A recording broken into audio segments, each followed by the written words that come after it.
Let me back up for a second here and start by defining what rapport actually is. And what it really means is this: it's to capture and keep your prospect's attention and get them to genuinely connect with you and to like you on both a conscious and an unconscious level.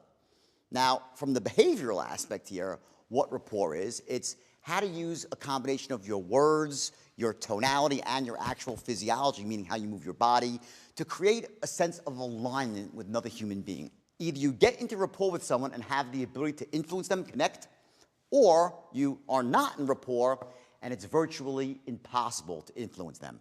Rapport, on the deepest, most fundamental level, it's about two things. Number one is I care. I care about you.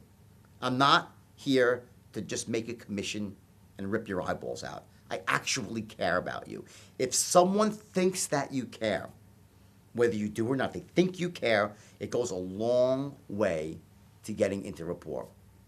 The second element is I'm just like you. Meaning on some level, we have some common ground. There's some likability, so to speak. And likability, in fact, is one of the core elements of influence. And it's a term that was actually founded by a guy named Robert Cialdini, a professor who specialized in sales psychology. And he came up with this concept of likability that's on two levels. One is I'm just like you. We have something in common.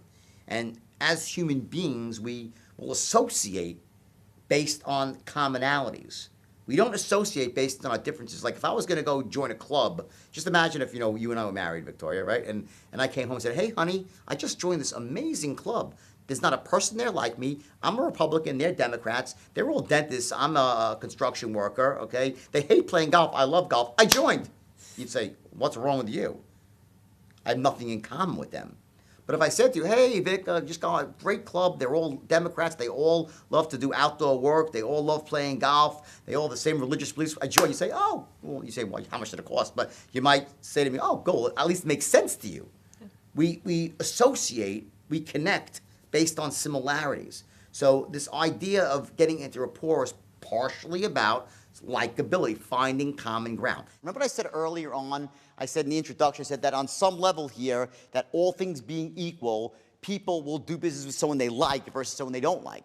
Well, this is really where rapport starts to develop. In that beginning, first few seconds, bam, they say, wow, I'm like this person. They couldn't even describe it in words if you asked them, but they just felt it inside on a gut level, and because of that, it opened them up to be influenced by you. And of course, this aspect of I care, meaning this person cares, what does that really mean? What that means is that this is a salesperson that has my best interest at heart. They're not there just to make a sale or a commission. They really care about me, my family, my outcome. So again, on this sort of gut level here, rapport can be boiled down to these two very powerful things. Number one, you as the salesperson care about them, and you as the salesperson are just like them. Once those two things are established, things get much easier from there. Now, I just want to revisit one of the behavioral competencies here before we move on. And that's the competency of engagement, which is absolutely critical here.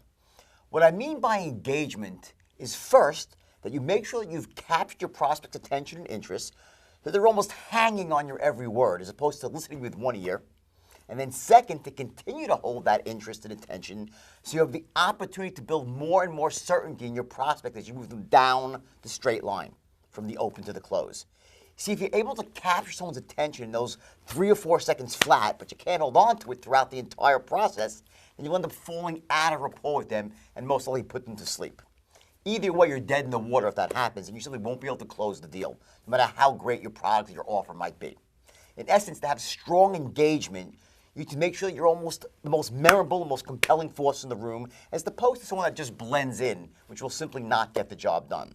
You do this by using the exact right tonality and the exact right body language as well, which includes adapting your style so that you stay in perfect tune with your prospect, which helps you maintain that lockstep, tight rapport.